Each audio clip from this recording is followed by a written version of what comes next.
l'Éternel de tout mon cœur.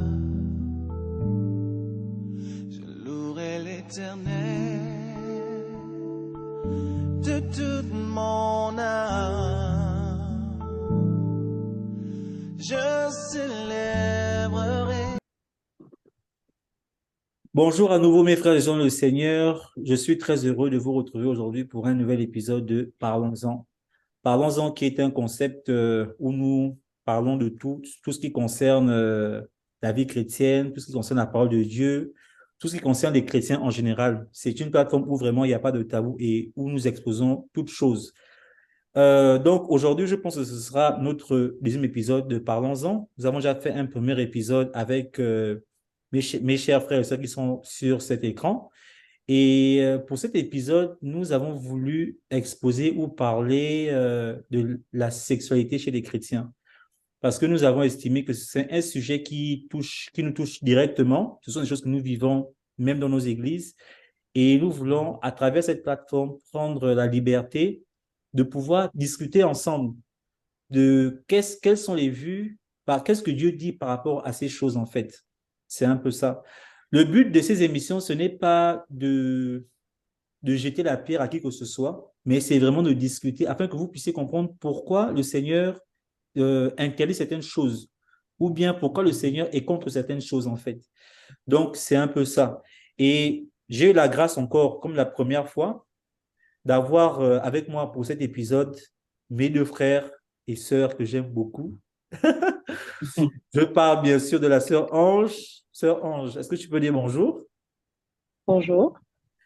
La sœur Ange et le frère Guy. Guy, content de te revoir. Bonjour. Juste pour vous dire que le frère Guy vit du côté du Nebraska, mais récemment, il a fait un tour du côté de Maryland où nous vivons, moi et la sœur Ange, et on a pu se rencontrer. Malheureusement, on n'a pas pu faire, on n'a pas fait une vidéo juste pour vous saluer, mais je pense qu'il va revenir et on aura l'occasion de le faire. Donc, c'est un peu ça. Frère Guy, j'espère que j'étais dans la position pour dire que je dise bonjour là. Yeah, ça Ok, va. d'accord. Donc, sans plus de temps tarder, je sais que on a pris beaucoup de temps avant de commencer la vidéo, vraiment désolé. Et on va essayer d'entamer le vif du sujet avec vous. Donc, n'hésitez pas de poser vos questions aussi sur vos commentaires par rapport à tout ce qu'on va partager. Si vous avez des questions, des réponses, quels que soient, même des avis, posez-les sur les commentaires et ça va aussi nous aider pour pouvoir préparer d'autres émissions. Donc, nous sommes sur le thème de la sexualité chrétienne. Et j'ai dit sexualité chrétienne partie 1, pas partie 1, désolé, parce qu'il se peut qu'on puisse avoir d'autres parties. Et j'ai envie de laisser ça ouvert dans ce cadre-là. Donc, la première question que je vais poser, c'est pourquoi, selon la Bible, il est recommandé de se préserver avant le mariage? Cette question va d'abord droit au frère Guy. Merci pour la question. Et c'est une question qui mine vraiment notre société. C'est bien que tu en parles parce que le sujet de la sexualité dans les églises est renfermé, au fait. C'est parce qu'on n'a pas envie de choquer les gens. Mais ce qu'on oublie, c'est que ce que nous, on ne parle pas, le diable, il va en parler. Et si le diable en parle, il en parle de la manière que lui veut que ça s'y prend. Donc, pourquoi la Bible recommande de ne pas avoir de sexualité avant le mariage? Première chose que nous devons savoir, c'est que tout ce que la Bible nous recommande est bon. Donc, c'est une bonne chose de ne pas avoir la sexualité avant le mariage. Dans le livre de 1 Corinthiens 6, par exemple, la parole de Dieu nous dit, celui qui s'unit avec la prostituée est un seul corps avec elle. Ce qui veut dire la sexualité a deux portées. Il y a la portée physique que nous connaissons, mais il y a aussi une portée spirituelle. Ce qui veut dire que pendant l'acte sexuel, il y a une semence qui se dépose. Et donc, plus qu'on ne connaît pas cette semence, parce que nous sommes malheureusement faits de chair, ça peut avoir des répercussions dans le futur. Et en ce qui concerne les gens de ce monde qui utilisent le sexe, non pas comme nous tous, ils viennent avec certaines choses. Et donc, c'est à cause de ce que tu vas remarquer, il y a certaines personnes, même après qu'ils se sont convertis, ils se voient toujours en train de tromper leur mari qui ne voulait pas tromper parce qu'ils ont eu des relations avec quelqu'un et la personne n'était pas venue saine. Et donc, quand la parole de Dieu, au fait, nous dit de ne pas le faire avant le mariage, c'est pour nous protéger, nous, afin que demain, on ne puisse pas, n'est-ce pas, détruire nos foyers afin que demain on ne puisse plus avoir ce qu'on appelle communément dans mon pays, le Gabon, les retombées. Parce que la partie spirituelle, nous sommes aveuglés de ça. On connaît juste la partie physique, ce qu'on appelle le goût. Mais la partie spirituelle, on ne la connaît pas. Et donc, cette partie, puisqu'elle est cachée, elle peut avoir des persécutions sur le long terme. Donc, je vais d'abord m'arrêter là et voir si la sœur pourra ajouter à ce que j'ai dit. J'ai pas grand-chose à ajouter, hein, c'est ça en fait. Quand tu t'accouples avec quelqu'un, vous devenez un, comme la Bible dit. Donc, tu vas devenir un avec combien de personnes?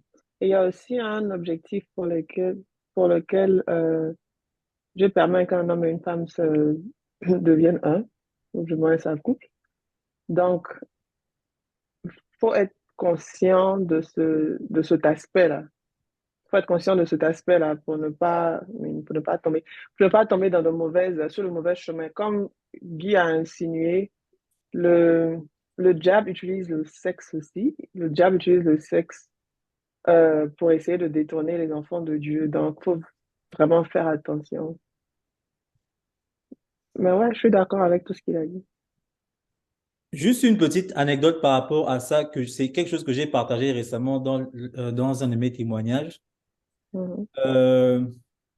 Moi, par exemple, j'étais au combat spirituel, et au combat spirituel, on nous faisait comprendre, bon, on nous expliquait déjà que quand tu couches avec une femme, pour nous qui sommes des hommes, vous devenez une même chair, comme la Bible le dit. Et ce qui fait que si la personne en question est dans les pratiques, par exemple, les pratiques qu'elle fait, la vie que vous devenez une même chair, ça va aussi t'affecter. C'est ce qui Mhm. fait que moi, par exemple, quand j'étais pas vraiment mieux dans la foi, parce que j'étais attiré encore par rapport aux choses du monde, par rapport à la fornication et tout ça, ça m'a aidé à éviter de coucher avec certaines femmes, parce que je savais que ce qu'on me dit à l'église là, moi je ne veux pas avoir de problème. Oui, donc ça c'est par exemple un des aspects. Je pense qu'en fait, ce qu'on veut dire, ce qu'on veut donner comme message ici, c'est que en fait, j'ai beaucoup aimé l'intervention de Guy quand il dit, c'est pour nous protéger en fait. C'est pour nous protéger parce que, en général, nous rentrons, surtout de nos jours, dans la sexualité très jeune, et nous sommes parfois exposés à des maladies, à des choses, à des enfants indésirés qui vont comment dire ça, qui vont ensuite empiéter sur notre avenir. Donc, c'est beaucoup plus à notre avantage quand le Seigneur préfère ou bien nous recommande de ne pas à ne pas pratiquer le sexe avant le mariage. Ça préserve des déceptions, ça préserve des abus, ça préserve de beaucoup de choses. Donc, sans plus de temps tarder, nous allons aller à la deuxième question qui est, et ça c'est une question très intéressante, c'est quelque chose que j'ai beaucoup aimé. Certaines personnes argumentent que connaître une femme ou un homme hors mariage permet de faire un meilleur choix. C'est-à-dire, connaître l'intimité de la personne avant le mariage permet de connaître ses habitudes, incluant le sexe, et savoir si oui ou non il y a compatibilité. Je vais aller avec la sœur Ange. Qu'est-ce que tu penses par rapport à cette question? C'est pas correct. Parce que c'est pas le sexe qui détermine un mariage. Le mariage, c'est pas seulement ça, si tu veux. Le mariage, c'est bien plus que ça, en fait. C'est bien plus profond. C'est pas l'amour seulement non plus, actually, qui aussi détermine tout un mariage. Donc, tu peux pas te baser sur juste une relation sexuelle ou un acte sexuel pour déterminer que tu vas passer le reste de ta vie avec une personne. Parce que tu n'as pas le full view, en fait. C'est juste un aspect. Donc, c'est pas correct. Je suis pas d'accord avec ça. D'accord. Frère Guy, Mhm. ton avis? Effectivement, ce n'est pas correct, mais la première chose que j'aimerais dire, c'est qu'il n'y a aucun verset biblique qui soutient ce propos qu'on doit d'abord connaître, n'est-ce pas, avant de se marier. Aujourd'hui, les chrétiens sont prêts à voir la foi que Dieu peut ressusciter les morts. Les chrétiens sont prêts à voir la foi que Dieu peut les bénir. Il peut ouvrir des portes, n'est-ce pas, impossibles. Mais le chrétien ne veut pas mettre la foi que Dieu peut me donner une personne qui sera ce qu'ils appellent compatible. Et en réalité, quand tu regardes les personnes qui le disent, ce sont des personnes qui veulent satisfaire leur appétit sexuel. Et pour cela, ils veulent jouer avec l'émotion des gens en disant, mais maintenant, si la personne avec qui je me mets, on n'est pas compatible sexuellement, pourquoi tu crois que Jésus peut te bénir dans un aspect de ta vie et il ne peut pas te bénir en te donnant une femme que tu appelles compatible. Et en réalité, quand tu regardes cette question-là, ça s'accorde avec la première question. On peut dire, quand quelqu'un va dans le mariage étant chaste pour les hommes et étant vierge pour une femme, la personne avec qui tu te mets pour la première fois, automatiquement, vous êtes compatible. C'est ce qu'ils appellent compatibilité. Donc, en réalité, ce sont des personnes qui essayent de satisfaire leur libido, qui utilisent, n'est-ce pas, ce mot pour dire que, voilà, je dois d'abord essayer. Et la parole de Dieu nous dit dans Romains 6, 23, que le salaire du péché, c'est la mort. Et donc, si tu connais que la sexualité avant mariage, c'est un péché et que le salaire du péché, c'est la mort, tu ne vas pas blaguer avec. Pourquoi? Parce qu'il n'y a pas une personne sur cette terre qui va d'abord dire, je vais essayer le poison pour voir si ça tue. Et donc, en réalité, on doit revoir ces personnes qui utilisent ça. Il faut savoir que dans l'Église, il y a des loups. Donc, je ne crois pas qu'un enfant de Dieu puisse dire que je dois d'abord essayer. Imagine, toi, tu essaies avec une, selon toi, ça ne passe pas. L'autre, ça ne passe pas. Tu vas connaître toute l'Église. Au lieu de devenir un frère intercesseur, tu deviens un frère Luc qui tire sur tout ce qui bouge. Et donc, en réalité, c'est une mentalité des personnes qui veulent satisfaire leur libido. Ils ne veulent pas l'avouer publiquement, mais ils ont envie, n'est-ce pas, de connaître les femmes et le justifier à travers des expressions qui ne sont même pas bibliques. Donc, il ne faut pas qu'on mélange la vie qu'on avait dans le monde et maintenant la nouvelle vie qu'on a en Christ. Amen. Parce que la parole de Dieu nous dit dans 2 Corinthiens 5, 17 que la personne qui est en Christ, il est une nouvelle créature. Et donc, en tant que nouvelle créature, tu ne peux pas amener tes habitudes que tu avais avant. C'est avant que tu essayais d'abord. Mais ici, tu n'essayes pas. Ici, tu as la foi. La parole de Dieu dit on ne marche pas selon la vue, mais on marche selon la foi. C'est quoi la foi? La foi, c'est croire que Dieu est capable de me donner tout ce qui est bon. La foi, c'est de croire que les promesses de Dieu vont s'accomplir dans ma vie. Et donc, si réellement Dieu veut ce qui est bien pour toi, il t'aidera à faire le bon choix. Tu n'as pas besoin d'essayer. Donc, cette question, en réalité, quand tu vois une personne parler comme ça, il ne cherche même pas la compatibilité, il n'arrive pas à se retenir sexuellement. Okay. Donc, c'est une fausse doctrine parce que les Écritures ne soutiennent pas ça. Moi, je crois que tout ce que les Écritures ne soutiennent pas, c'est une fausse doctrine. Et je crois surtout que ce sont des personnes qui veulent satisfaire leur libido sexuel, qui utilisent cette expression pour commettre ce qu'ils veulent commettre. Mais ils doivent savoir que la parole de Dieu nous dit dans 1 Corinthiens 6, 9 que les adultères, les impudiques n'hériteront pas le royaume des cieux. Amen. Et donc, on doit vraiment faire attention avec cet aspect sexuel qui mine vraiment notre société et qui est en train de s'infiltrer dans l'Église. Exactement. Exactement. Merci beaucoup, frère Guy, par rapport à ça. Et comme tu as eu une bonne lancée, pour la prochaine question, tu vas être le premier à répondre, c'est que pensez-vous du vagabondage sexuel dans l'Église? Le vagabondage sexuel. Oui. Comme je le dis, c'est contre nature. C'est contre la parole de Dieu, n'est-ce pas, d'avoir le vagabondage sexuel. C'est une chose d'avoir une faiblesse, mais c'est une autre chose de continuer, n'est-ce pas, dans ce que tu as fait. Nous tous, nous avons eu des moments de faiblesse. Le vagabondage sexuel ne doit pas être dans l'Église. Normalement. Quelqu'un qui a réellement Christ, qui est transformé, ne peut pas, n'est-ce pas, avoir l'intimité avec les sœurs et les frères dans l'Église. Le Saint-Esprit va te pousser, il va te corriger, et ça là, c'est pas bon. À la limite, tu tombes une fois, mais si c'est quelque chose que tu continues à répétition, ma question, c'est est-ce que tu as réellement le vrai Saint-Esprit? Exactement. Et donc, le vagabondage sexuel dans l'Église, comme je l'ai dit, il ne faut pas oublier qu'il y a des loups là. Il y a des loups dans l'Église. Donc, ceux qui le pratiquent, ça peut être des loups ou ça peut encore être des personnes qui ne sont pas encore converties. Parce qu'il y a une différence entre aller à l'Église et être converti. Être converti, c'est ton ancienne nature qui meurt. Donc, ceux qui le pratiquent à temps plein, ce sont des loups ou encore ce sont des personnes qui ne sont pas encore converties, mais qui sont seulement ce que vous appelez chrétiens, qui vont à l'église. Et la majorité des temps, ces personnes qui le font, j'ai compris que quelque chose que tu justifies, tu ne pourras jamais le changer. Si tu dis que je le fais parce que tu ne verras jamais la force de changer, mais tu dois réellement prier que Seigneur, aide-moi à sortir de là. Je t'avais donné mon témoignage, comment j'étais sorti de là. C'est-à-dire, tu dois reconnaître que ce que je fais là, j'aime ça, mais je n'arrive pas à arrêter. Et donc, c'est maintenant, quand tu reconnais que j'aime ça, mais je n'arrive pas à arrêter, tu auras besoin de Dieu. Donc, le vagabondage sexuel ne doit pas être dans l'Église. Et je prie vraiment que le Seigneur nous aide à vraiment dépendre de lui en ce qui concerne la sexualité. Parce que c'est un désir qui attire beaucoup, c'est un désir qui fait tomber beaucoup de gens. Et ceux qui sont debout, on doit toujours continuer à prier que l'Éternel nous préserve et nous garde. Parce que c'est contre nature. Donc, je vais m'arrêter là. Merci beaucoup. Merci beaucoup pour ton intervention, frère Guy. Sœur Ange, que penses-tu du vagabondage sexuel dans l'Église?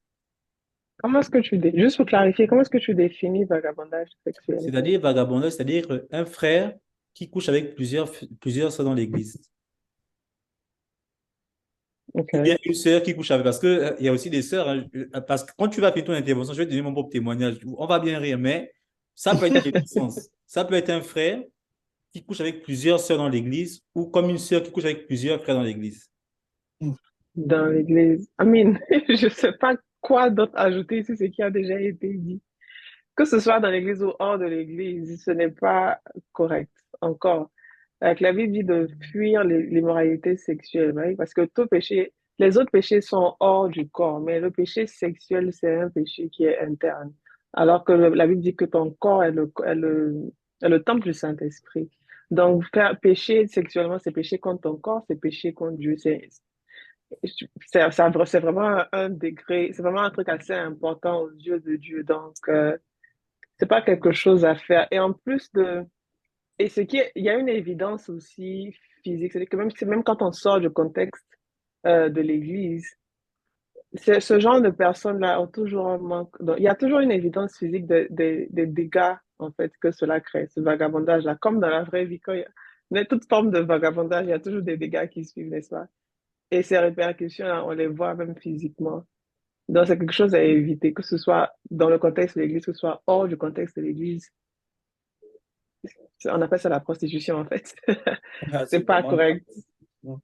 Ouais. Et ça Et puis, t'expose à beaucoup de choses. Mhm. j'aimerais ajouter que le livre de Éphésiens 2 nous dit, parce que beaucoup de gens utilisent souvent ce verset pour dire que, voilà, nous sommes sous la grâce, c'est-à-dire que personne n'est parfait. Le livre d'Éphésiens 2 nous dit, c'est par grâce que vous avez été sauvés par le moyen de la foi. Mais après, le livre continue en disant que nous sommes l'œuvre de Christ, nous sommes l'œuvre de Dieu, créée en Jésus-Christ pour produire des bonnes œuvres. Donc, en réalité, on n'est pas sauvé par nos bonnes œuvres, mais on est sauvé pour produire des bonnes œuvres. Donc, les bonnes œuvres dans notre vie n'est que le résultat du salut. Donc, en réalité, quelqu'un qui ne produit pas les bonnes œuvres, on doit se questionner sur son salut.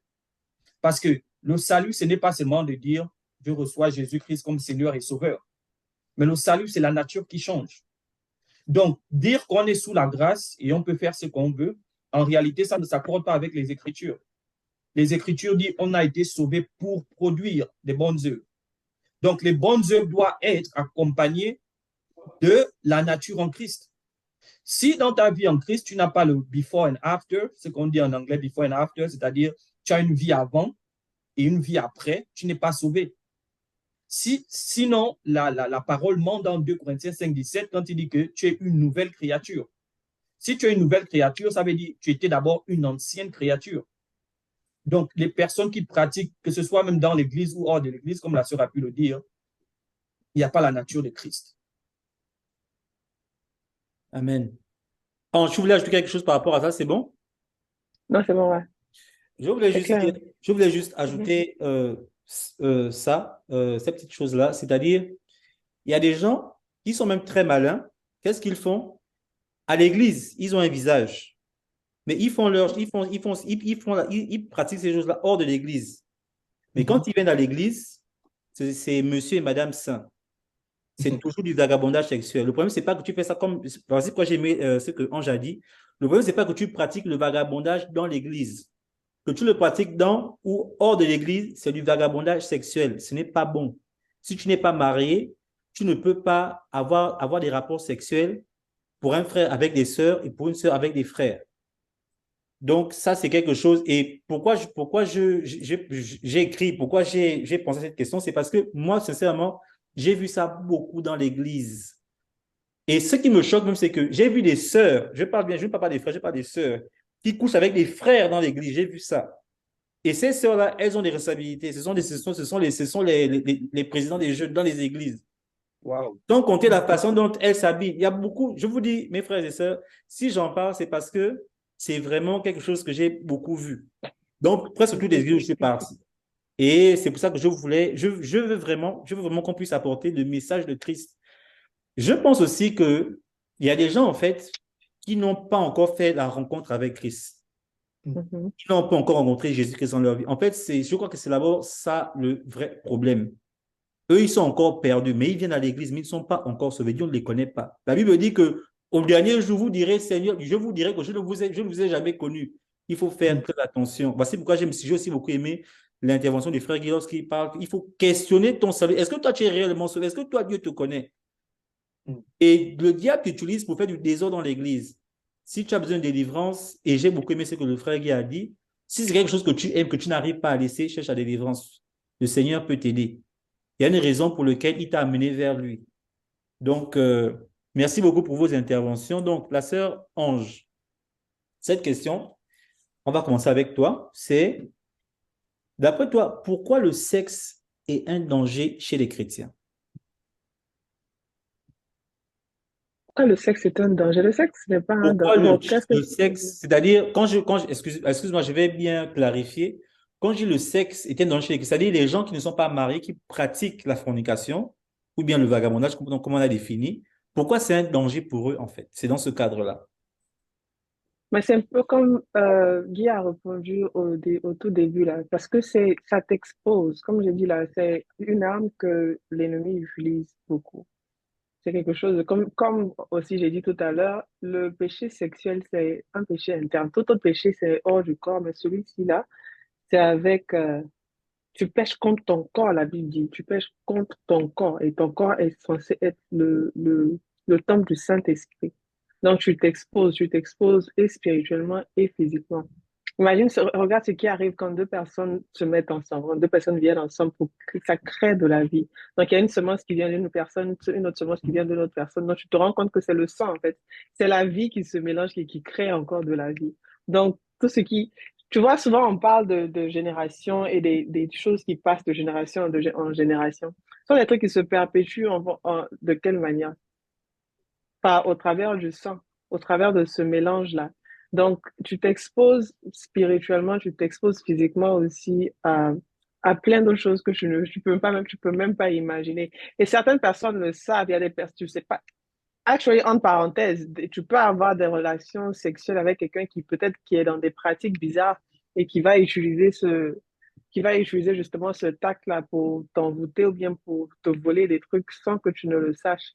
Donc, c'est comme le frère Guy a dit, c'est vraiment pour se protéger que que la Bible nous recommande, Dieu nous recommande pardon, de se garder jusqu'à se marier à la bonne personne et puis pour ce tact-là. J'ai répondu à la question? Non, très bien. OK. Frère Guy. Je pense qu'elle a dit, elle a tout dit. Et aussi, la question est très bonne, mais moi je dirais, euh, pourquoi le sexe est un danger pour les chrétiens? Parce que le sexe est un danger pour tous, en fait. Et quand on parle de sexe, là, on parle de hors mariage, n'est-ce pas? On parle de hors mariage, on parle des personnes qui commettent l'adultère ou la fornication. Donc, parce que normalement, le péché sexuel est un danger pour tous, à cause de sa portée spirituelle qu'on ne connaît pas, qu'on ne maîtrise pas. Et il y a un verset qu'elle a donné, le verset de 1 Corinthiens 6, qui dit que celui qui pêche, tout péché est fait hors du corps, mais celui qui pêche, qui commet l'impudicité, le fait avec son propre corps. Et la parole de Dieu nous dit, nous sommes le corps, nous sommes le temple du Saint-Esprit. Donc, en réalité, celui qui se livre à l'impudicité fait pécher Christ inconsciemment, parce qu'on est le temple du Saint-Esprit. Alléluia. Et ce qu'on doit savoir, c'est que, puisque ça a une portée spirituelle qu'on ne connaît pas, c'est très dangereux. Pourquoi? Parce que l'ennemi le plus difficile à combattre, c'est celui que tu ne connais pas. Et c'est pourquoi, pour nous atteindre facilement, on utilise les personnes, n'est-ce pas, qui sont proches de nous, les personnes que tu ne t'attends pas au fait que celui-là, il peut me faire quelque chose. Pourquoi? Parce que quand tu ne connais pas quelque chose, c'est facile que la chose-là puisse t'atteindre. Mais un ennemi que tu connais, c'est facile de le combattre. Tu sais que celui-là me déteste, je dois faire attention. Si je ne vais pas manger chez lui, je dois regarder s'il va mettre du poison. Mais quelqu'un de ta famille, tu ne te doutes pas au fait. Parce que tu te dis, non, il ne peut pas faire ça. Et c'est ça le sexe au fait. Parce que nous, on se limite à l'acte physique. Mais la portée spirituelle, on ne la connaît pas. Et donc, le sexe est vraiment un destructeur. Et la parole de Dieu peut nous montrer ça. On prend l'exemple de Samson.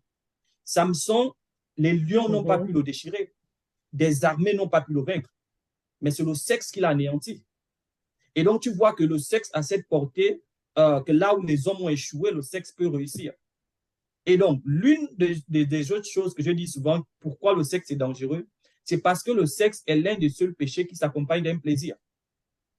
Quand tu es dans l'acte sexuel, il y a un plaisir, il y a une satisfaction.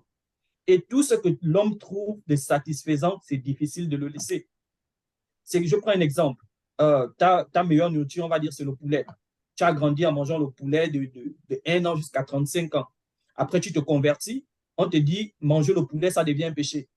Tu vois que ça va devenir difficile. Pourquoi? Parce que c'est la chose que tu aimes, au fait. Tu as grandi avec ça, tu aimes la chose. Et là, encore une fois de plus, il va falloir que Dieu vienne t'aider. Et l'homme n'aime pas laisser la responsabilité à Dieu parce qu'on aime être au contrôle de tout. Et c'est ça, au fait, qui nous anéantit en ce qui concerne la sexualité parce qu'on se dit, je peux le faire. Mais en réalité, tu ne peux pas le faire. Si tu pouvais le faire, tu n'aurais pas besoin de Dieu. Alléluia. Donc, voici encore l'un des pièges, l'un des dangers de la sexualité, c'est parce qu'il y a un plaisir avec ça. C'est un péché qui s'accompagne d'une satisfaction. Et c'est difficile à le laisser parce que tu penses encore à tous les souvenirs.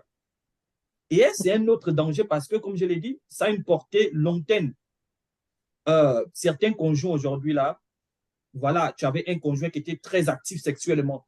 Maintenant, tu te convertis, tu as un conjoint qui n'est pas vraiment aussi actif que l'autre. Et sans le vouloir, tu commences à comparer, au fait. C'est-à-dire que tu n'as pas vraiment envie de le faire, mais c'est naturel. Sans toi, tu commences à comparer et tu te revois en train de sortir avec l'autre là-bas parce que c'est psychologique, au fait.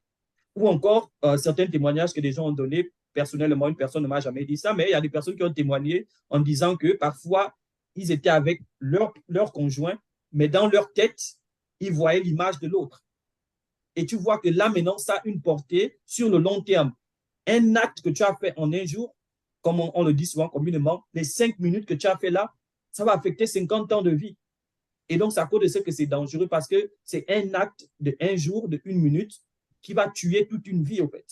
Donc, c'est à cause de ça aussi que je peux dire que le sexe est un danger non seulement pour le chrétien, mais pour tout être humain. Amen. Mais en même temps, faut... Vous m'entendez, hein? Ça passe? Oui, très bien, vas-y. Ah, ok.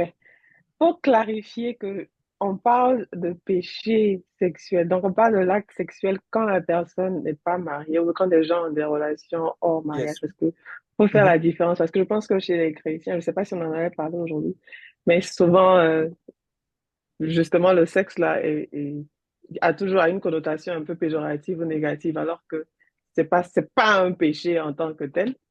C'est juste C'est même pas un péché. avoir des rapports hors mariage, faire de ça un péché. Et puis, en parenthèse, ça m'a fait rire quand Guy parlait de Samson. J'ai failli dire même, pas seulement Samson, regardez l'histoire de tous les présidents qui sont tombés, où il y a toujours une femme derrière il y a toujours c'est toujours avec ce péché sexuel-là que beaucoup d'hommes forts, beaucoup d'hommes grands sont tombés. C'est pour ça que quand les gens veulent faire tomber un grand, un géant, on envoie toujours une femme. On Même envoie toujours David est tombé par David. quelqu'un qui aimait Dieu. Ça, c'est un exemple. C'est un bon exemple aussi, David. Ouais. Il tombe avec Bathsheba. Donc, le sexe, c'est vraiment quelque chose qu'on ne doit pas s'amuser. Comme tu as dit là, et là, on parle réellement de la fornication, du sexe hors mariage, parce que c'est Dieu qui a créé le sexe. Donc, en réalité, le sexe est bon.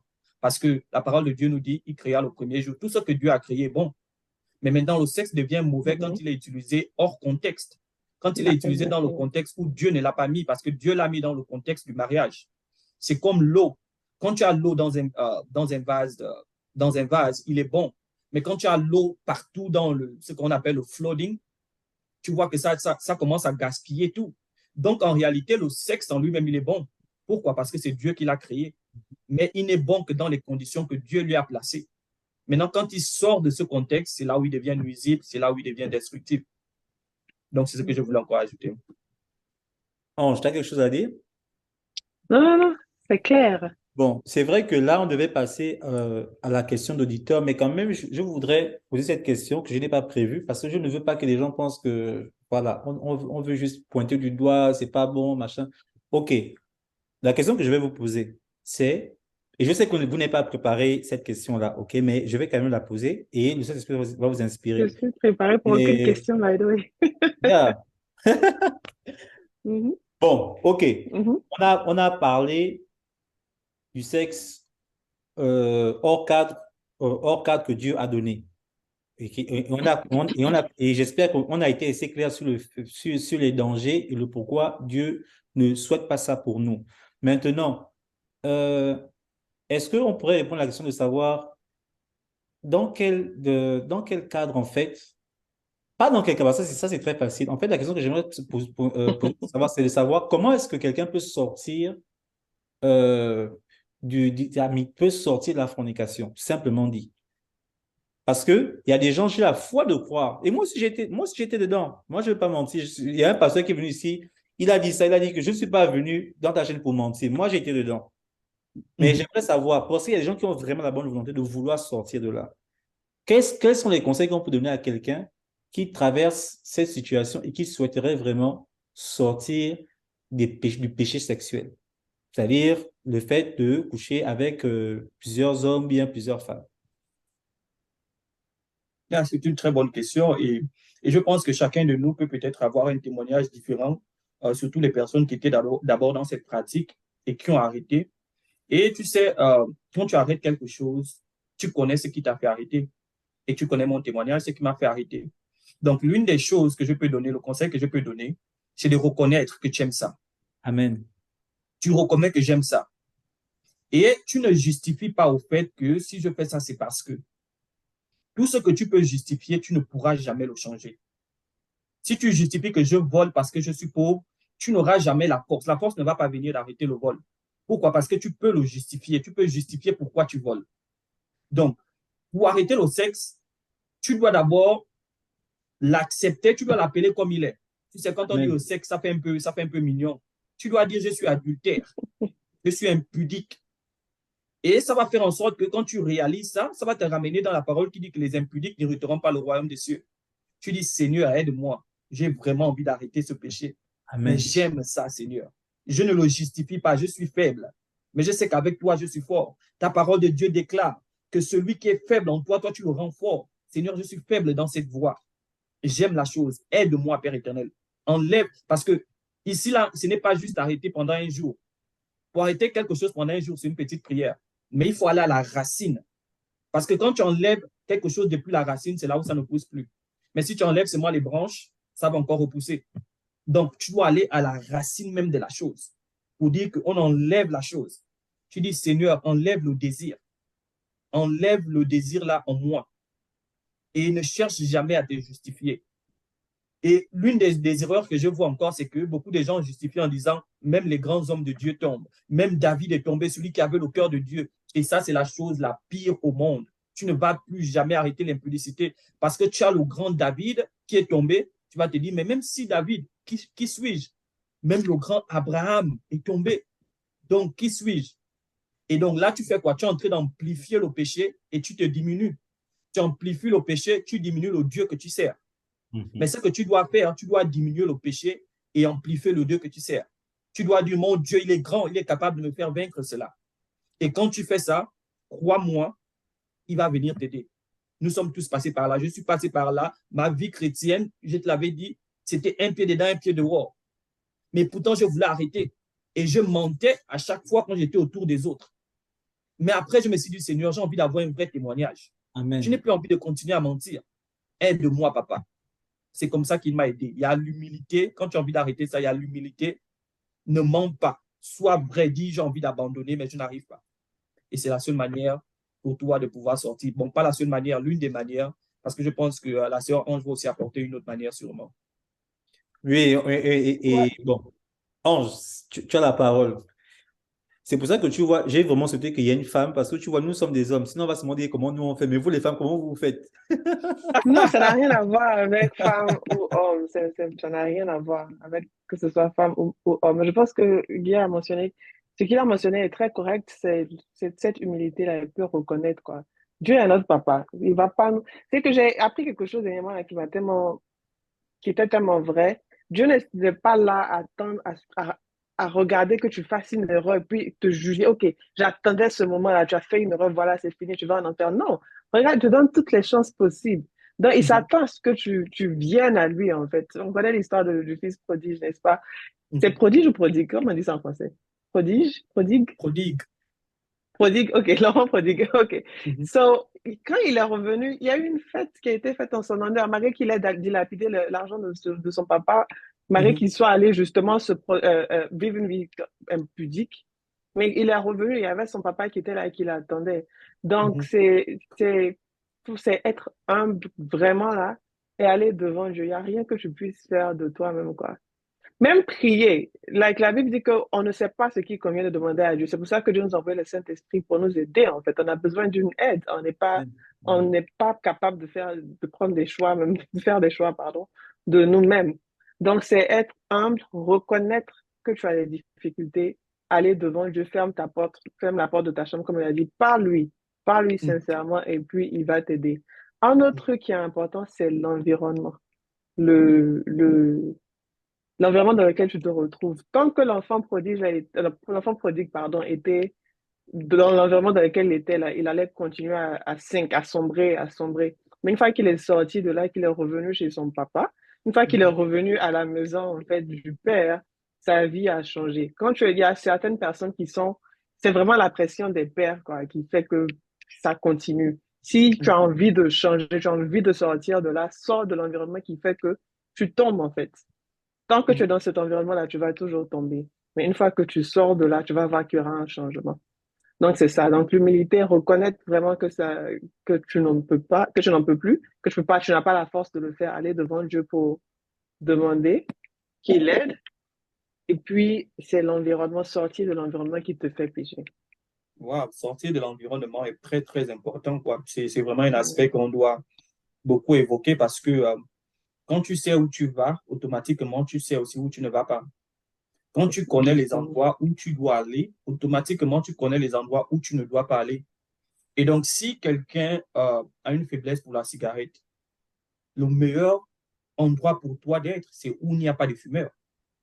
Et donc, si tu t'exposes avec des personnes qui commettent certaines choses, ne sois pas surpris en train de commettre les mêmes choses, parce que la parole de Dieu est claire, on nous dit les mauvaises compagnies corrompent les bonnes mœurs. Ne cherche pas à dire je suis fort. Et c'est là où beaucoup de gens tombent parce qu'ils se disent je peux arrêter. Mais la parole de Dieu nous dit c'est quand tu es faible que lui il est fort. Donc, Amen. l'une des choses pour arrêter l'impudicité, sois faible. Ce sont les faibles Mhm. qui gagnent dans l'impudicité. Pourquoi? Parce que le faible dit, oh, je ne vais pas partir, oh, pardon, je ne vais pas. Mais le fort, il se dit, j'irai et Dieu va m'aider. Ou encore, j'irai, mais je vais montrer à la personne que là, moi, je ne vais pas tomber. Et c'était ça la différence entre Samson et Joseph. Samson, il a joué au fort, il est tombé. Mais Joseph, il a joué au faible, il a fui devant la femme de Potiphar. Et donc, en réalité, pour vaincre aussi le péché, il faut être faible. Il faut se dire, je ne peux pas. Il faut ce qu'on appelle, quand on était dans le monde, il faut être mougou. Il faut dire, non, non, je n'approche même pas de ça, au fait. Tu es mougou, ya. Quand tu vois déjà, tu fuis. Parce que si tu joues au fort, tu peux te retrouver au sol.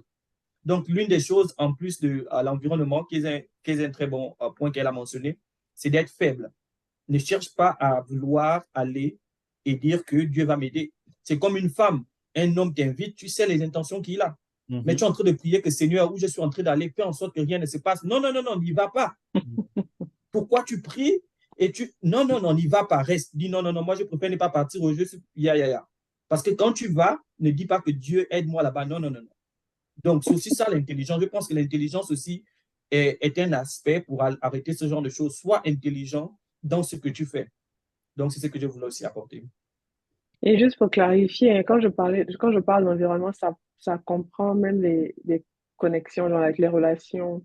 amicales et tout le reste, parce qu'il peut y avoir des gens avec qui tu traînes, qui t'envoient dans certaines choses, qui te poussent à certaines choses. Et si c'est pas là où tu dois être, n'y sois pas. Donc, change tes amitiés et tout. Mhm. Que le Seigneur vraiment vous bénisse pour tous ces secrets. je vous promets que dans les églises, d'abord ces choses, on n'en parle pas comme ça et on ne donne pas aux jeunes les solutions. Donc vraiment, que le Seigneur vous bénisse par rapport à toutes ces réponses-là. J'ai la foi de croire que ça va aider quelqu'un. Alléluia. Donc, Amen. maintenant, nous allons passer enfin à la dernière question qui est la dernière partie qui est la rubrique question d'auditeur. Et on n'a qu'une seule question d'auditeur. Simplement dit, la question qu'on a là, c'est un pasteur ou un serviteur de Dieu. Quand je dis serviteur de Dieu, ça peut être un chantre, ça peut être quelqu'un qui sert au Seigneur dans l'église. Vivant dans la débauche sexuelle, peut-il rendre ministère? Avant que vous ne répondiez à cette question-là, l'anecdote qui est derrière, c'est parce que moi, j'ai vu des frères, et là, je vais donner mon propre témoignage, parce que nous sommes tous honnêtes ici. Mhm. Moi, à l'époque, quand je vivais dans la fornication, j'avais des frères qui m'avaient approché. Oh non, Ronnie, c'est tout. On sait que tu es. Parce que j'allais à l'église. J'allais à l'église, mais j'étais dans la fornication. Il y a des frères qui m'étaient approchés, qui m'avaient approché parce qu'ils avaient commencé une série de prières là où je vivais. À l'époque, je vivais au Ghana. Ils me disaient que non, Ronnie, on sait que tu vas à l'église, viens prêcher. On pense que le Seigneur aussi a mis des choses en toi, tu peux venir prêcher. Moi, je leur avais dit, mes frères, je ne sais pas, je sais pas en fait sur quoi vous vous basez, mais même si je vais à l'église, je vis avec une femme, je vis dans la fornication. Wow. Est-ce que quelqu'un comme moi, je peux me présenter et parler de la parole de Dieu? Là, je suis en train d'abord de régler mes propres problèmes. La chose qui est marrante par rapport à ça, c'est quoi? Écoutez bien, parce que c'est la partie la plus intéressante.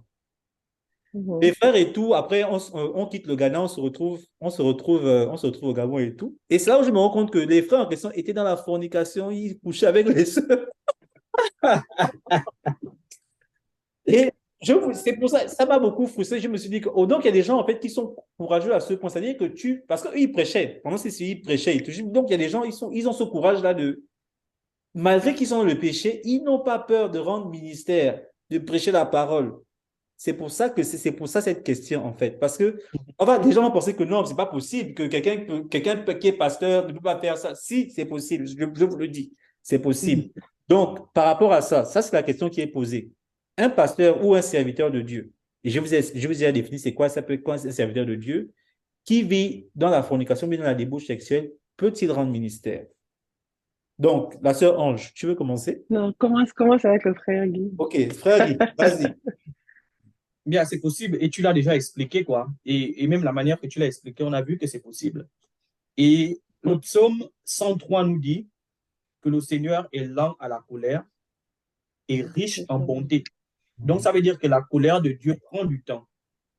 Et la parole de Dieu nous dit que les dons de Dieu ne s'accompagnent d'aucun chagrin et il ne se répand pas de ses dons. Amen. Dieu peut te bénir. Tu as ce don-là, n'est-ce pas? Tu opères, que ce soit dans le ministère, dans la chorale, comme tu l'as dit. Mais quand tu commences à pécher, il retire petit à petit. Il y a des personnes qui vont directement retirer. On a l'exemple de Moïse. Moïse a seulement désobéi une fois. Il a dit à Moïse, tu ne rentreras pas dans la terre promise. Mais on voit les enfants d'Israël, ils ne faisaient que pécher. Dieu ne faisait que les pardonner, pardonner, pardonner. Donc, il y a des personnes, tu sais, je dis souvent aux gens, il ne faut pas penser qu'on connaît tout Dieu, quoi. Dieu peut agir d'une manière aujourd'hui et il agit d'une autre manière demain. Ce qui est sûr, c'est que Dieu peut utiliser, pas utiliser. Quelqu'un qui est dans le péché peut continuer à exercer le ministère. Mais sauf que ce qu'il est en train d'exercer, ce n'est pas la justice de Dieu. Parce que la parole de Dieu nous dit, parmi l'un des versets qui me touche le plus dans la Bible, parmi les versets qui m'effraient le plus, la parole de Dieu dit, il y a certains qui diront, Seigneur, Seigneur, en ton nom nous avons prophétisé, mais il les dira à la fin, arrière de moi, je ne vous connais pas, car vous n'avez pas fait la volonté de mon Père. Donc, avec ce verset, c'est possible de dire que quelqu'un peut chasser les démons au nom de Jésus, quelqu'un peut prêcher au nom de Jésus sans être dans la volonté de Dieu. Donc, pour revenir à ta question, oui, c'est possible. Prenons même l'exemple de Samson. Samson était capable de dormir avec une prostituée aujourd'hui et demain, il fait les miracles. Pourquoi? Parce que le Seigneur qu'on sert, il est riche en bonté, il est lent à la colère. Mais sauf que quand tu exerces dans ce ministère-là, Dieu va te frapper. À moins que tu ne te répandes, Dieu va te frapper. Donc, c'est possible que quelqu'un puisse continuer à exercer dans le ministère, malgré qu'il est dans la fornication, malgré qu'il est dans l'impudicité. Mais Jésus est en train de retirer un peu de lui, à moins que la personne se répande, comme elle a pu mentionner dans le fils prodigue qui était revenu. Mais si la personne continue, à un moment donné, l'Éternel va retirer. Et on a tous connu ça, on a vu des prédicateurs, il était vraiment dans la puissance. Mais après un certain moment, on n'a rien compris au fait. Mais c'est après qu'on a compris qu'il a commencé, avec le succès qu'il a commencé à avoir, il a commencé à avoir certaines choses. Donc, c'est possible, mais on ne connaît pas la durée que ça peut prendre parce que c'est Dieu qui décide. Dieu peut décider avec quelqu'un, tu commets l'adultère une seule fois, c'est fini. Et Dieu peut décider avec quelqu'un, même pendant 25 ans, tu continues, mais il te laisse faire. Jusqu'à ce qu'un jour, il va te frapper. Donc, c'est possible d'exercer dans le ministère en ayant une double vie et aussi se rappeler qu'il y a des loups dans l'église. Ce n'est pas tous ceux qui ont la parole ou tous ceux qui ont l'éloquence de parler qui sont réellement enfants de Dieu. Parce que le diable est dans l'église. Jésus avait 12 disciples. Et dans les 12 disciples, il y avait un démon. Imagine-toi quelqu'un qui a 24, il y a deux. Quelqu'un qui a 64. Maintenant, si tu as des millions, tu as combien de démons? Donc, il faut toujours se rappeler de ça, qu'il y a le diable est dans l'église et que ces personnes-là, nous sommes tous faibles, comme tu l'as dit.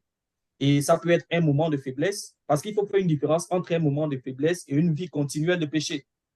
Je l'ai dit, je suis venu aux États-Unis, je ne vais pas rentrer dans les détails, j'ai eu des moments de faiblesse, mais cela ne veut pas dire que pour autant je n'étais plus enfant de Dieu jusqu'à ce que Dieu me retire de cela. Donc c'est ça, il faut savoir que la personne peut continuer toujours à opérer des miracles et tout le reste, mais il le fait déjà pour le diable parce que tout ce qui n'est pas le fruit de l'esprit est un péché. Merci beaucoup. Merci beaucoup, le frère Guy. Le Seigneur te met quelque chose à cœur, donc j'écris ça pour ne pas oublier. Vraiment que le Seigneur te bénisse. Sœur Ange. Ok, j'ai ma caméra qui ne fait que... J'ai ma connexion qui bug un peu. C'est pas grave, on peut t'entendre. Le plus important, c'est qu'on t'entende, c'est pas grave. Ok, la Pat d'abord, c'était justement ça, ce dernier point qu'il vient de faire là. Parce qu'il faut savoir faire la différence, et je veux vraiment faire attention. Il faut savoir faire la différence entre quelqu'un qui a une vie continuelle de péché, c'est que lui décide de vivre dans le péché. Et puis, il peut utiliser ça maintenant, en plus de ça, aller aussi se mettre devant l'estrade pour shepherd, pour être le pasteur de d'autres personnes. Non, c'est pas correct. Toi, par exemple, dans ton cas, dans l'exemple que tu as donné, tu étais conscient. Moi, je t'applaudis même pour ça. J'étais assez conscient de ce qui se passait. Et décider consciemment que non, mais je ne devrais pas en fait me mettre devant qui que ce soit parce que je ne suis pas dans la position adéquate. Mais no matter what, peu importe ce qui se passe, la parole de Dieu doit être prêchée, la vie doit continuer. Et que les choses avancent. On ne va pas stopper l'avancement de son œuvre pour, à cause de quoi que ce soit. Quoi. Dieu ne va pas forcément stopper l'avancement de son œuvre parce qu'il nous connaît. Il a choisi Judas, que Jésus a choisi Judas, sachant que Judas est celui qui allait le trahir. Mais Judas avait une mission. Fallait que la prophétie s'accomplisse, fallait que l'œuvre continue. Judas aurait pu se repentir après, il a eu l'opportunité et Dieu allait toujours l'accepter, je pense. Mais il ne l'a pas fait. Donc ça, c'était son choix. Mais il faut quand même que Dieu, sachant qui Judas est, qui il a même choisi parce que l'œuvre de Dieu doit continuer. Il y a un truc qui me fascine dans la Bible.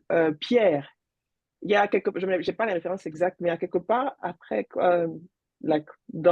après même les actes et tout, il y a quelque part dans la Bible, c'est marqué que Paul était allé, je ne sais plus dans quelle ville, et il a vu Pierre qui faisait semblant. Donc Pierre a toujours eu cette nature de un peu, en griffe, on peut dire un pied dedans, un pied dehors. Il a toujours eu cette nature, en griffe hypocrite. Parce qu'on a vu avec Jésus, il a dit jamais, moi, je ne peux jamais te régner. Et puis, quelques temps après, il a régné. Et après, je lisais, et puis je me suis rendu compte que même Pierre, c'était un caractère intéressant parce que il y a Paul qui se plaignait que Pierre faisait comme si, genre, il ne pouvait pas se mélanger, en fait, avec les gentils. Il ne pouvait pas se mélanger avec les, les non-juifs, avec les non-israélites. Donc, c'était un truc comme quand il était avec, parce qu'il était, je crois, avec les sacrificateurs. Je ne sais pas si vous vous rappelez de cette histoire, Oui, mais je donc pense c'est que dans Pierre, Galates 2, quoi. Dans Galates 2, à quand partir du verset 15. quand il est avec les sacrificateurs, genre, il a un certain comportement que lui, il est trop saint, lui, il ne peut pas se mélanger avec les autres. Et Paul était choqué en fait, de comportement. Comment on parle de Pierre? Pierre, dont on parle tout le temps, et tu es avec, tu fais semblant de ne pas prêcher aux non-israélites ou aux non-juifs. Et ça m'a choqué, ou ça m'a fait tiquer. un peu ça. Donc, le grand Pierre, malgré tout ce qu'il était, malgré qu'on le respecte aujourd'hui, c'est pas comme s'il était parfait, en fait. Il avait aussi ses manquements. Le péché, c'est vrai que c'est une nature. C'est une nature. On se bat pour être saint. Donc, et donc, c'est vrai que c'est un combat continuel. Tout le monde ici, la personne n'est digne vraiment. Si on veut se baser sur juste sur juste qui on est, nous sommes tous pécheurs, n'est-ce pas? Donc, personne n'est digne de faire quoi que ce soit pour Dieu, même, on va dire. Mais tant qu'on est conscient et qu'on sait qu'on a accès aux de grâce et qu'on sait que le sang de Jésus nous justifie et on fait des efforts pour vraiment être comme Jésus ou comme Dieu voudrait qu'on le soit, then, euh, hey, parler anglais, français, c'est compliqué. Then, euh, et que Dieu nous a aussi mis à part pour son œuvre, then on peut toujours exercer en fait. Et comme j'ai dit, comme toi tu as fait, tu étais conscient de ce qui se passait, donc tu as pris le temps de t'assurer que tu étais dans de bonnes conditions, on va dire, d'aller te mettre à pécher. Donc ça, c'est différent de quelqu'un qui fait le choix personnel de vivre dans le péché et puis essayer d'aller, d'aller exercer le ministère. La dernière chose que je voulais dire, c'est qu'un autre truc aussi dans la Bible qui me parle, c'est la parabole, dans la parabole des talents. C'est mentionné nulle part qu'il fallait avoir des qualifications spécifiques. Dieu t'a donné, ou du moins le maître a donné certains talents. Il a donné 5 à certains, 3 à d'autres, il a donné un à un autre.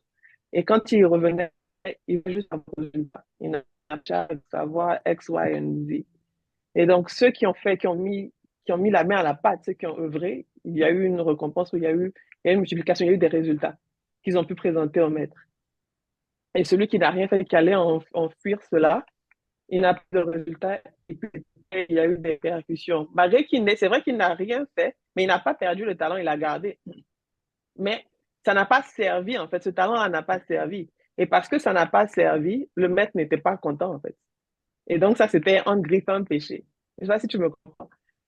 Et j'ai appris quelque chose que j'ai appris concernant même ma propre vie, concernant genre avec les talents, en parenthèse, concernant tout ce qu'on sait faire, tout ce que Dieu a déposé en nous. Like, oh, tu as ces talents-là, c'est pour que tu les utilises. C'est pour que ça produise, ça produise.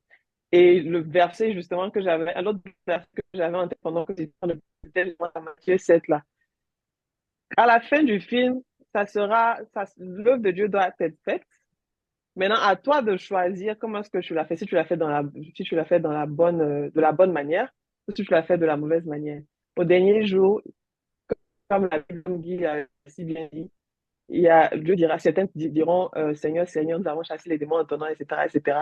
Et il va dire, je ne vous connais pas.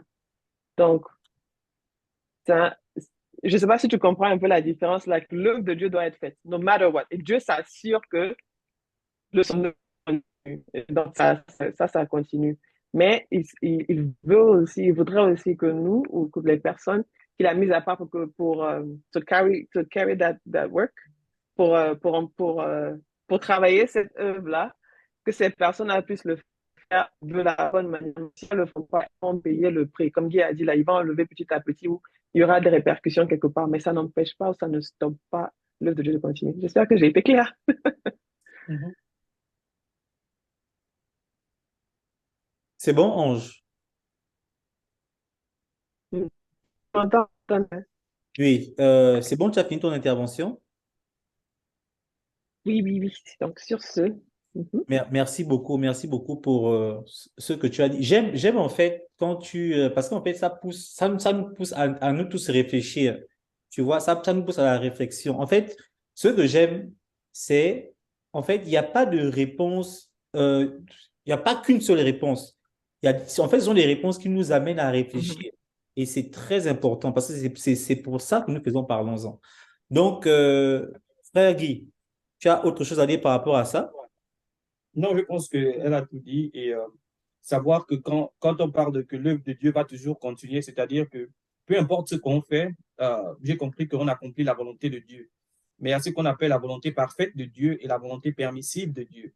La volonté parfaite de Dieu, c'est ce que Dieu décide. Il veut que ça se passe dans ta vie. Mais la volonté permissive, c'est ce que Dieu va permettre que ça se passe. Je prends un exemple. La volonté parfaite de Dieu, c'est que tous les hommes se convertissent. La parole de Dieu nous dit, il est lent, il attend parce qu'il veut que tous les hommes se convertissent. Ça, c'est sa volonté parfaite. Mais sa volonté permissive, c'est que toutes les personnes qui ne recevront pas Christ, malheureusement, n'iront pas au ciel. Donc, dans ce qu'on fait, malgré tout ce que tu fais, tu vas accomplir la volonté de Dieu. Donc, la volonté de Dieu, par exemple, est quoi? Si tu pries, il va dire, si mon fils Van prie pour ce travail, je veux le lui donner. Mais s'il ne prie pas, qu'il compte sur ses forces, il ne va pas recevoir ce travail. Et donc, si tu pries, tu as accompli la volonté parfaite de Dieu. Mais si tu ne pries pas, tu as aussi accompli la volonté de Dieu, mais ce n'est pas sa volonté parfaite. Parce que c'est ce même Dieu qui a décidé que si tu fais ça, voici ce qui va suivre. Si tu ne fais pas ça, voici ce qui va suivre. Donc, dans tout ce qu'on fait, comme elle a dit là, on accomplit la volonté de Dieu. Mais on doit s'assurer qu'on accomplit sa volonté parfaite. La parole de Dieu nous parle du roi Ézéchiel. On nous dit que Dieu a envoyé le prophète Samuel pour lui dire que tu vas mourir. Mais après, le prophète a dit non, je n'ai pas envie de mourir. Il est parti là prier Dieu. Et la parole de Dieu dit, Dieu l'a ajouté 15 ans parce qu'il a prié. Mais s'il n'avait pas prié, il devait mourir et aller au ciel, être avec le Père. Mais parce qu'il a prié, on l'a ajouté 15 ans. Et donc, c'est ce qui me fait dire qu'il y a certaines situations dans nos vies qui arrivent dans nos vies parce qu'on n'a pas prié, parce qu'on n'a pas fait ce que Dieu voulait et Dieu permet que ça arrive. C'est à cause de ça qu'on a parfois certains chrétiens qui meurent de certaines choses et d'autres chrétiens ne meurent pas de la même chose. Parce qu'on n'a pas suivi le plan parfait de Dieu. Mais en toute chose, comme la parole de Dieu nous dit dans Genèse 50, que ce que l'ennemi a planifié pour nous détruire, Dieu va prendre ça pour nous élever. Ou encore dans la parole de Dieu dans Romains 8, 28, que toute chose concourt au bien de ceux qui aiment Dieu. Donc, quand tu aimes Dieu, malgré ce que tu fais, tu vas revenir, quoi. Dieu va utiliser cette chute-là pour sa gloire. Il va utiliser que tu étais dans le péché, comme nous, là, on était dans le péché, on avait une vie double. Aujourd'hui, on peut témoigner. Mais avant, on voyait ça mal, c'est une mauvaise chose. Mais aujourd'hui, Dieu peut utiliser ça, le fait qu'on était à l'intérieur, il peut utiliser ça pour édifier certaines personnes afin que les autres ne passent pas par la même erreur. Donc, tout ce qu'on fait, comme elle a dit, le plan de Dieu va continuer au fait. C'est-à-dire que personne ne peut arrêter le plan de Dieu. La seule chose qu'on peut faire, c'est ralentir, au fait. C'est-à-dire, Dieu peut te dire, j'ai envie de faire quelque chose avec toi. Si tu refuses, il va utiliser quelqu'un d'autre, mais ça va toujours s'accomplir. Donc, c'est là où je voulais m'arrêter pour dire que, effectivement, ce qu'elle a dit, je m'accorde avec cela. Quoique, il ne faut pas quand même négliger. Je pense que peut-être qu'on n'a pas forcément touché ce point. Il y a tellement de sur l'Église, comment gérer l'Église. Right? Et c'est vrai qu'il parlait, il envoyait des lettres à des églises spécifiques, mais en général, les gens se basent sur ces points-là pour, pardon, pour essayer de structurer l'Église. Donc, juste pour clarifier, si quelqu'un, disons, était déjà dans le service et puis est tombé, et puis c'est aux yeux de tous, je pense que c'est quand même sage que cette personne-là prenne du recul. Pas que cette personne arrête de servir complètement, mais il y a un certain type de service que cette personne ne peut plus forcément faire parce que ça touche aussi la foi de ceux qui sont faibles, en fait. Ceux qui viennent de... Il faut faire attention parce que ceux qui viennent de se convertir, par exemple, qui arrivent dans une église et puis c'est un peu en griffe, ça ressemble à du désordre, ça va affecter leur foi. Et ça va affecter comment est-ce que leur relation avec Dieu, bien comment est-ce qu'ils voient l'église, comment est-ce qu'ils jugent, parce que tout le monde juge, n'est-ce pas, en griffe.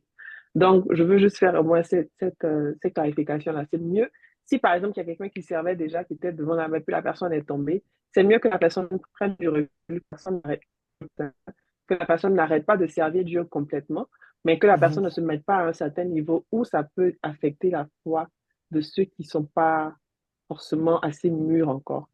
Tu comprends ce que je veux dire? Bien, ceux qui ne sont pas forts dans la parole de Dieu nous dit qu'on ne doit pas être un stumbling block. Comment on dit ça en français? Une occasion de chute pour les autres. C'est-à-dire que nous qui sommes forts, et le point que tu mentionnes, c'est un très bon point parce qu'aujourd'hui, la chute d'un grand homme de Dieu fait tomber beaucoup de gens parce qu'on avait confiance en lui. Voilà, c'était un grand qui manifestait la foi. Et donc, quand lui tombe, au fait, toutes les personnes qui le regardaient comme exemple, comme modèle, automatiquement, ça affecte beaucoup de gens. Mais s'il prend ce recul, comme elle a dit là, et les gens vont remarquer qu'il a fait mal, au fait. Parce que si je vois mon pasteur pécher, il tombe dans l'adultère, mais il continue à enseigner, quelque part, ça veut me dire que c'est OK, au fait. C'est OK, Mais si mon ouais. pasteur pêche et il se retire un peu pour dire que là, j'ai mal fait, moi, quelque part, ça va me toucher en me disant, oh, il reconnaît qu'il a mal fait. Et voilà quoi. Donc, ça, là, je ne dois pas faire. Donc, c'est vrai. Mais l'une des choses que je dis souvent aux gens, c'est que c'est pourquoi il ne faut pas trop s'attacher seulement à l'homme de Dieu. Mais il faut aussi Merci. s'attacher au Dieu de l'homme de Dieu. Parce que si tu t'attaches seulement à Effectivement. l'homme de Dieu, le jour que l'homme de Dieu tombe, toi aussi tu tombes avec lui. Donc la chute de l'homme de Effectivement. Dieu va aussi faire ta chute. En réalité, la parole de Dieu nous dit, Paul dit, soyez mes imitateurs comme je suis l'imitateur de Christ. Donc en réalité, ce que Paul est en train de nous dire, il dit, imitez Christ en moi. Donc le jour que je ne fais pas comme Christ, ne me suivez pas. Mais le jour que j'agis comme Christ, suivez-moi dans l'exemple de Christ. Effectivement. Donc, il faut vraiment avoir notre fondation sur Christ en suivant l'homme de Dieu comme modèle, mais pas comme modèle parfait. Parce que le modèle parfait, c'est Christ. Donc, le jour où l'homme de Dieu tombe dans l'impudicité, je ne le suis pas parce que Christ n'a jamais commis l'impudicité. Le jour où l'homme de Dieu tue une personne, moi, je ne vais pas tuer parce que Christ n'a jamais tué. Donc, on doit suivre les hommes de Dieu, mais pas comme modèle parfait, mais par modèle temporaire. Tant qu'il suit la parole de Dieu, je suis avec toi. Mais le jour que tu fais quelque chose qui est contre la parole de Dieu, peu importe ton niveau spirituel, peu importe le nombre de personnes que j'ai vues, que tu as imposé les mains, ils sont guéris devant moi, peu importe la prophétie que tu m'as donnée et j'ai vu comment ça s'est réalisé dans ma vie, je ne vais jamais te suivre à 100%, surtout quand tu vas dans le péché. Donc, c'est un très bon point qu'elle a mentionné de savoir que quand l'homme de Dieu ou la personne qui est fort dans l'esprit pêche, c'est souvent une bonne chose de se retirer pour montrer aux autres que j'ai mal fait, moi aussi je suis un homme. Et c'est mon pasteur me disait ça, puisque dans 2 semaines, on va me consacrer. Il disait, on te regarde, quand tu deviens pasteur ou enseignant de la parole, on te voit comme un homme parfait. On pense que toi, tu ne peux plus te mettre en colère, tu ne peux plus mentir, tu ne peux plus. Et donc, quand on te voit comme ça et que tu pratiques ces choses, ça affaiblit la foi des autres. Et c'est pourquoi, avant que tu n'arrives, j'étais en train d'expliquer un peu à Van qu'il me demandait qu'est-ce que ça te fait. J'ai dit, ça apporte un poids sur moi parce que ma vie, ce n'est plus moi seulement. Tous les actes que je pose, il y a des gens qui vont regarder et qui vont juger ça.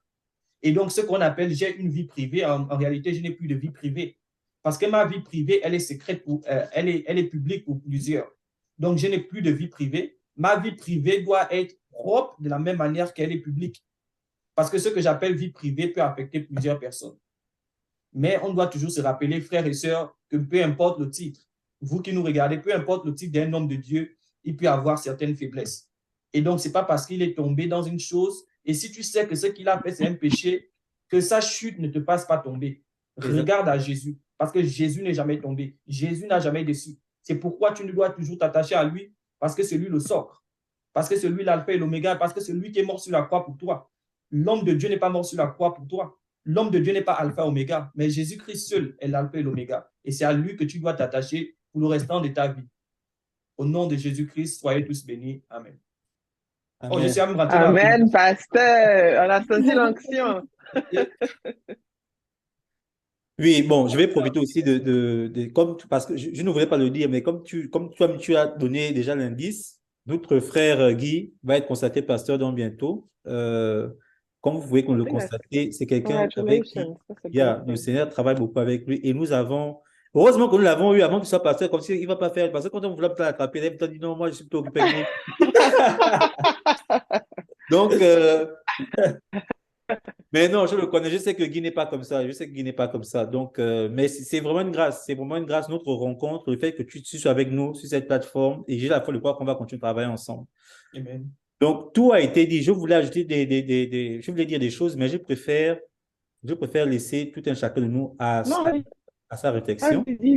Moi, ça m'intéresse. C'est-à-dire, vous avez tout dit, ce sera juste une répétition, et je n'ai pas envie d'embrouiller les gens. Le plus important, c'est que les gens comprennent que le salaire du péché, c'est la mort. Mm-hmm. Quand Dieu te donne un don, il ne le retire pas, il te laisse avec le don, mais il peut se retirer de toi. Donc, que le don ne te trompe pas. Tu peux bien exercer dans le ministère, mais Dieu n'est plus avec toi. Et si tu meurs dans le péché, tu vas en enfer. Ça, c'est clair. Ce que nous disons ici, c'est quoi? C'est que n'importe qui, même moi aujourd'hui, en tout cas, moi, je peux tomber, je peux toujours tomber. Je ne suis pas un Superman, je ne sais pas de quoi il fait demain. Je peux toujours tomber. Et le plus important, c'est quoi? C'est si tu tombes, toi, continue ta marche. Si tu as maintenant un problème avec ce dont on a parlé, qui est la sexualité et tout, cherche la délivrance, cherche Jésus. Et on t'a donné, je pense qu'ici, on a donné quelques points pour savoir comment, en fait, te défaire de ce problème. Maintenant, nous n'avons pas la science infuse. Tu peux maintenant te rapprocher d'un homme de Dieu ou bien Dieu peut t'inspirer quelqu'un qui peut t'aider à faire ce travail spirituel pour que tu sortes de là définitivement. Donc, c'était tout ce que je pouvais peut-être ajouter, mais je pense que vous avez donné de très bonnes réponses, vous avez fait de bonnes interventions. Et j'ai la foi de croire qu'à partir de là, le Saint-Esprit va commencer à travailler dans chacun de vous parce que ce que nous, on ne peut pas faire, le Saint-Esprit va continuer. Nous, en fait, on pose une pierre, on donne un indice, mais c'est le Saint-Esprit qui va continuer le travail après que nous avons arrêté avec l'émission. Donc, Alléluia. c'était ça. Donc, je crois que c'est fini, non? Ou bien quelqu'un... Bien, et je vais rebondir sur un truc que tu as parlé, que OK. le plus important, c'est de se relever, n'est-ce pas, quand tu tombes. Mais souvent, je dis souvent aux gens, il y a une différence entre tomber et être au sol. Parce que quelqu'un qui est au sol, il ne tombe plus. Il est déjà au sol. C'est quoi la différence entre tomber et être déjà au sol? Tomber, c'est quelqu'un qui fait une chose, il ne savait pas. Mais quand tu es dans un péché et tu ne cherches même pas à l'abandonner, là, tu ne tombes pas, tu es déjà au sol, au fait. Parce que toi, tu ne cherches, c'est comme j'ai dit, tu justifies au fait ce que tu fais. Tant que tu peux justifier ce que tu es en train de faire, ou encore, il y a certaines personnes, il est dans ce péché, ça ne lui dit plus rien, au fait. C'est-à-dire, pour lui, ce n'est plus comme un péché. Là, tu ne tombes plus, là, tu es déjà au sol. C'est différent de quelqu'un qui le fait une fois en passant. En passant, Parce qu'il exactement. y a des personnes qui utilisent ce verset pour dire qu'on est sous la grâce. Je peux pécher, le plus important, c'est me lever. À chaque fois que je tombe, je me relève. Non, non, non, non, toi, tu ne tombes pas, tu es déjà au sol. Parce que si tu peux faire quelque chose expressément, en justifiant que c'est parce qu'on est sous la grâce, en réalité, tu crois que tu tombes, mais non, tu es déjà au sol. Donc, premièrement, tu dois définir est-ce que je suis en train de tomber ou je suis déjà au sol. Beaucoup de gens utilisent ce que j'appelle le Jesus Swimming Pool, c'est-à-dire la piscine de Jésus. Je m'en vais faire ce que je veux, je m'en vais me laver à la piscine de Jésus. Je ne vais pas faire ce que je veux, je m'en vais me laver, je ne vais pas faire ce que je veux. Et là, je ne dis pas que je suis parfait. Ce que je suis en train d'essayer de dire, tu sais, Evangé, je me suis rendu compte que ce que tu prêches aux gens, c'est la manière qu'ils vont se comporter. La parole de Dieu nous dit, les enseignants seront plus jugés sévèrement. Donc, nous, là, on sera jugés plus sévèrement. Et je demandais à Dieu, mais pourquoi l'enseignant sera plus jugé sévèrement? Et il m'a dit, c'est parce que de notre bouche, on peut donner la vie ou on peut donner la mort. Et donc, les gens vont suivre nos instructions pour aller au paradis ou pas. La parole de Dieu nous dit, les pharisiens, il dit, hypocrites, non seulement vous n'entrez pas dans le royaume des cieux, mais vous empêchez ceux qui veulent entrer d'y entrer. Et comment il les empêche? Il les empêche par l'enseignement qu'il donne. Si tu dis à quelqu'un, le plus important, c'est seulement de te lever d'une manière nonchalante, il ne va pas trouver la force de vaincre le péché. Il va dire, bon, le plus important, c'est que Dieu va me pardonner. Et c'est à cause de ce qu'on a les chrétiens qui sont faibles. Ils sont faibles, ils n'arrivent même pas, ils ne veulent même pas abandonner le péché, au fait. Parce qu'il se dit, il suffit de demander pardon. Et tu le vois, il a une double vie, parce qu'il dit, bon, c'est rien, en fait. Le plus important, c'est de demander pardon. Et c'est ce que beaucoup d'hommes de Dieu enseignent, et surtout ici aux États-Unis, que non, we are saved by grace, and there is nothing you can do to be lost. C'est-à-dire, peu importe ce que tu fais, une fois que tu as seulement dit, j'accepte Jésus-Christ comme Seigneur et Sauveur, peu importe la vie que tu vas avoir, ça n'a pas d'impact. Et c'est faux parce que le même Paul qui dit qu'on est sauvé par grâce, il dit, je traite mon corps durement afin que je ne sois pas rejeté après avoir prêché. Donc, comment le Paul qui va dire qu'on n'est pas sauvé par grâce, on n'est pas sauvé par les œuvres, dit encore qu'il traite durement son corps? Tu vois qu'il y a comme une contradiction. Et donc, en réalité, moi, j'ai toujours dit, je vais prêcher la vérité, je vais donner ce que la parole de Dieu dit, et toi-même, tu vas décider. Tu vas décider ce que tu vas vouloir faire en fonction de ce que la parole de Dieu dit. Donc, ne disons pas nonchalamment qu'il suffit de revenir, mais disons-leur qu'il faut se battre pour rester debout. C'est possible. Si toi, tu es debout aujourd'hui, par la grâce de Dieu, si je suis un peu debout, c'est parce qu'on veut abandonner ça. C'est parce qu'on ne veut pas justifier notre péché. Frères et sœurs, c'est possible. Il y a des gens qui vivent dans la sainteté. Et tu sais, la majorité du temps, les personnes qui ne croient pas que c'est possible, par exemple, de vaincre l'acte sexuel, il y a des gens qui disent non, il n'y a aucun homme qui peut rester fidèle toute la vie. C'est vrai, il y a des gens qui peuvent rester fidèles. Amen. Parce qu'à fait d'écouter quelque chose tout le temps, tu vas te dire non, ce n'est pas possible. Yes, c'est possible. Joseph, il n'y a pas un verset qui nous parle que Joseph a commis l'impudicité. Donc, c'est possible à un homme de rester marié et ne pas tromper sa femme. Amen. Ce n'est pas tous les hommes qui trompent leur femme, ce n'est pas toutes les femmes qui trompent leur mari, c'est possible. Parce qu'aujourd'hui, on prêche trop la peur aux gens que non, ce n'est pas possible, tu vas tomber, quand tu vas aller dans le mariage, il y aurait beaucoup de problèmes. Et donc, les gens se préparent. Tu sais, ce que tu dis à quelqu'un, il se prépare psychologiquement et il veut voir ça arriver au fait. C'est-à-dire, quand ça n'arrive pas, il est un peu surpris que, mais on m'avait dit que voici, je vais forcément pécher. Pourquoi depuis là? Et il va même chercher à pécher. Donc, c'est vrai que nous ne sommes pas parfaits, mais ne le fais pas exprès au fait. Cherche à vaincre le péché, cherche à demeurer dans la sainteté, cherche Jésus. Tu es capable de le faire. S'il y a des gens qui sont restés dans la sainteté, toi aussi tu peux le faire. Moi aussi je peux le faire. Il suffit qu'on croit réellement que c'est possible. Donc, on va tomber, c'est possible, mais on ne doit pas faire la différence entre tomber et être déjà au sol. Yeah. Je crois qu'on s'est tout dit. Hormis si Ange, encore une dernière chose, un dernier message. La prophétesse dit quelque chose là.